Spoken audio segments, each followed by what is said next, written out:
Kristen Atchison here, and we are talking about Chapter 15, the relationships with peers. This first lecture is going to talk about play. So there's different kinds of plays, and we'll talk about some of these more than others. We've already talked about pretend play when we talked about cognitive development and how important both Piaget and Vygotsky felt that was. We have functional play, constructive play, games with rules. We'll talk about all these different kinds of play. What's important to remember is each kind of play offers different opportunities for different situations, for social gains, for emotional gains, for cognitive gains.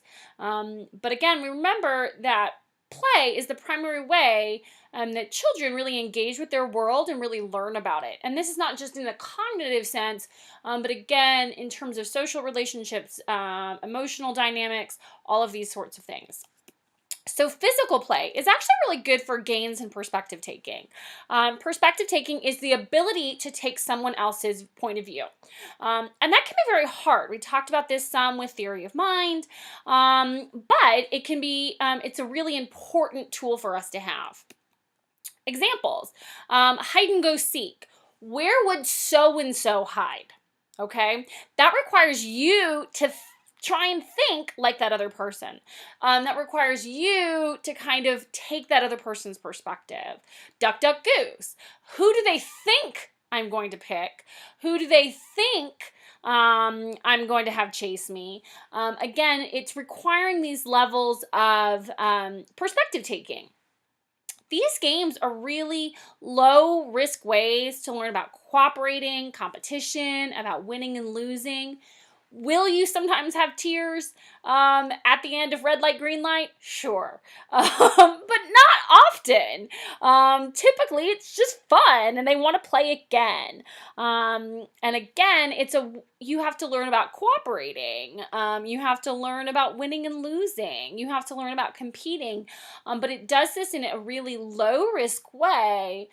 Just as pretend play gave low risk ways to work through kind of emotional issues, informal play and games with rules really give opportunities for these kind of skills.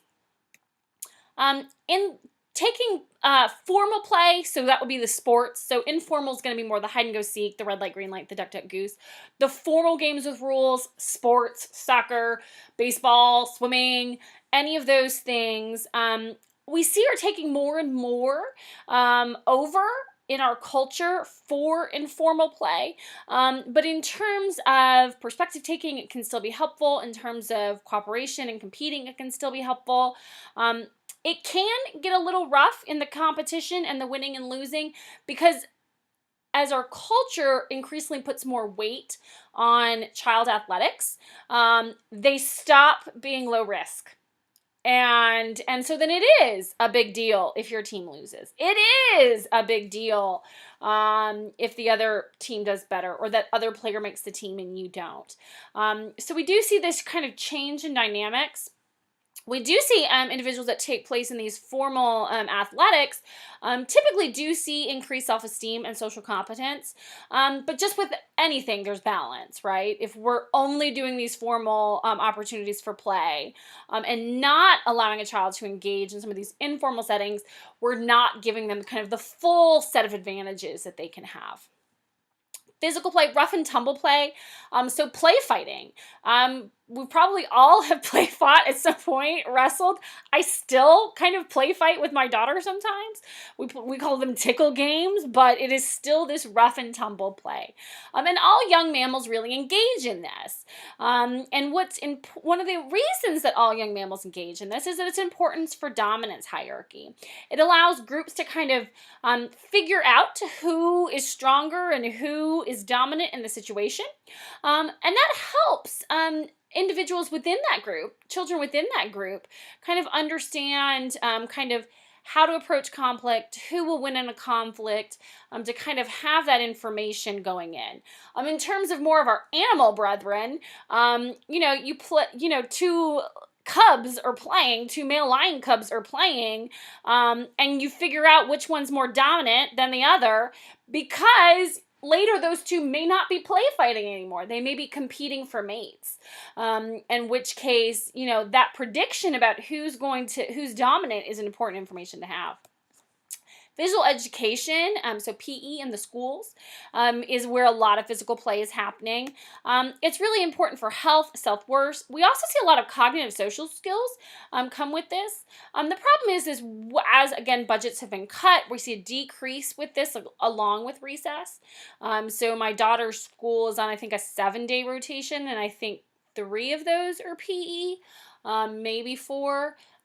So she doesn't get PE every day. It kind of oscillates with other things like arts and music and computers. But we have seen a decrease in physical education. And again, a lot of these informal and formal opportunities for physical play, these games with rules, are happening in physical education settings. And so again, this is an opportunity for children to really engage in these kinds of activities and really learn from them. Recess, we know that research really improves classroom learning.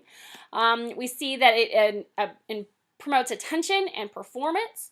When we looked at kindergarten and first graders, they can look at how children were interacting on the playground, and that was predictive of how well they were going to do in the class, okay?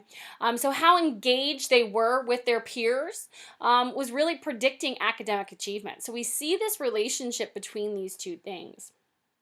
Recess also allows opportunities for these child-organized games.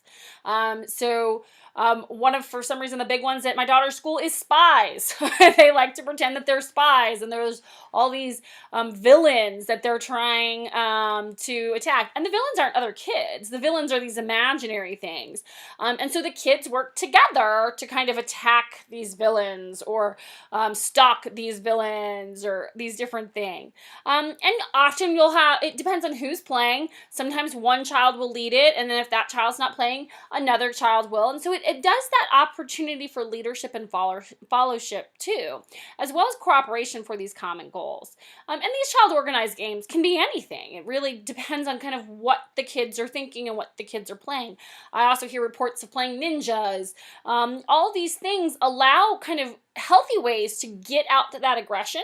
And so we really see an inhibition of aggression in kind of more their everyday interactions. We also see that children in class are more likely to participate in discussions, collaborate, and follow rules, and enjoy more academic pursuits as a function of recess engagement and as a function of these child-organized games. So again, we really see that these physical play kinds of things are very, very important in terms of academics. So that this really having that opportunity to engage physically is very, very important. Parton did some research about play, and she was looking at the development of play, and she says that there's a 3-step sequence in play. She says first there's non-social activity when children are very, very young, babies, kind of that onlooker behavior or solitary play by themselves. And as they start to develop, they'll engage in parallel play. This is if 2 young kids are both playing dolls, but they're just playing dolls next to each other. They're just sitting next to each other playing dolls. They're not actually playing with each other.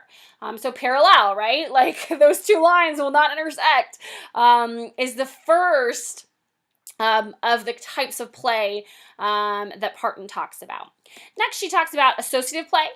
This is engaging in separate activities, but exchanging toys and comments. So they're kind of associating with each other. They're kind of playing back and forth, but it's not full-on engagement yet. And that final one is the cooperative play, where they're orienting toward a common goal, such as the make-believe theme. So again, playing spies at recess would be cooperative play. They're working together to attack these villains. I think TikTok was one of the ones I was given. I was discussed at the dinner table not long ago, and how they were working together to do these things. And they make tools out of mulch, and but it's working together towards this common goal. So let's watch a quick video that kind of walks through these ideas.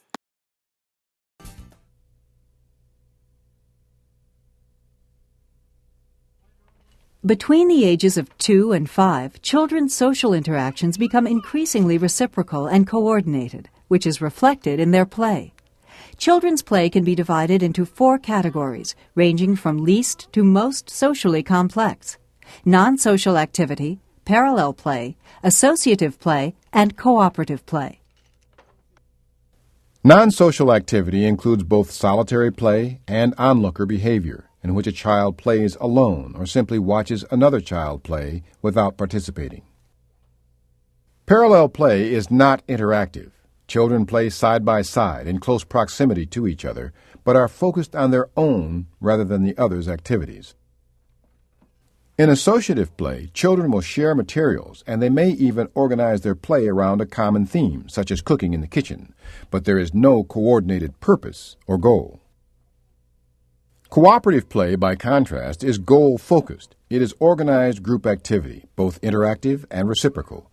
Children plan and assign roles and work together to achieve a common purpose.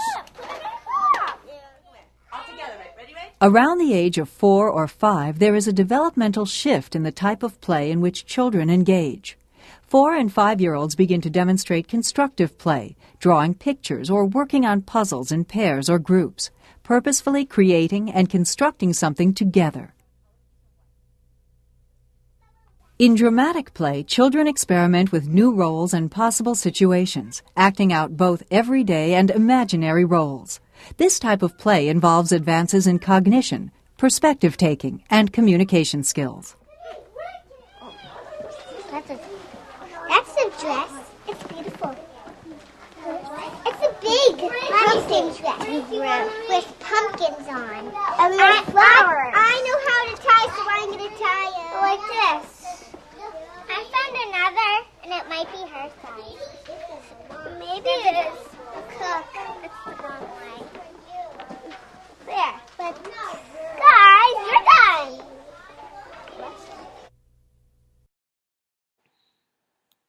So you saw those kind of different ways that they talked about play, and there's different ways that the children were engaging that. So what we found in terms of this research is that the order really is correct, okay? So we do see this order of play. However, it's not one type of play replaces the other. You don't all of a sudden stop, kind of non-social activity, right? We still all kind of still engage in these non-social activities.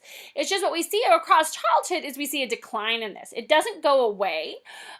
We just see a decline with this. It's really most frequent from about 3 to 4, and it's still a third of the play of kindergartners.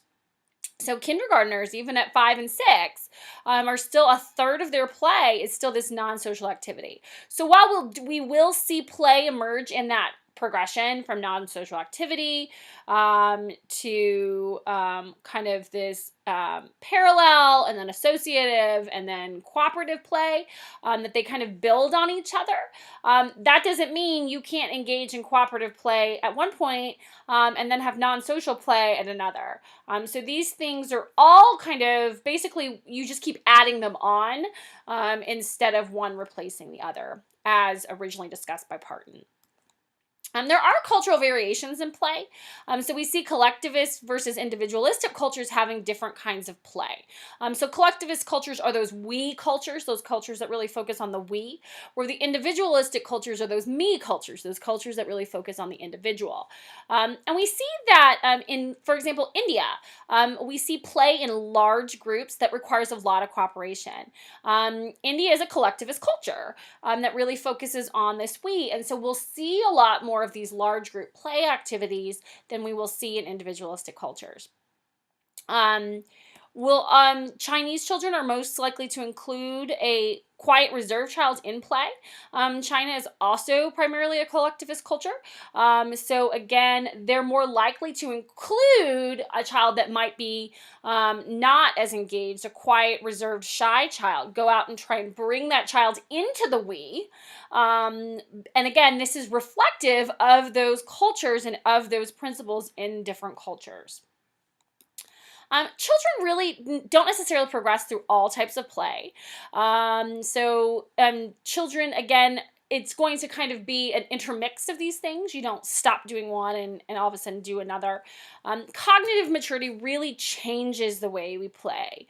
It also allows for increased experience with peers and it advances in cognitive development. So we talked about this a little bit already in the education chapter, and the cognitive development chapter, how important play is to children, whether it be in formal or informal settings, whether it be recess, PE, in the backyard, with their toys, that this play really is a very, very important part of development. And we see it's an important part of social development, where children are learning to work together and working on these social development aspects as well through interacting with peers. So this ends our conversation about play. Thanks.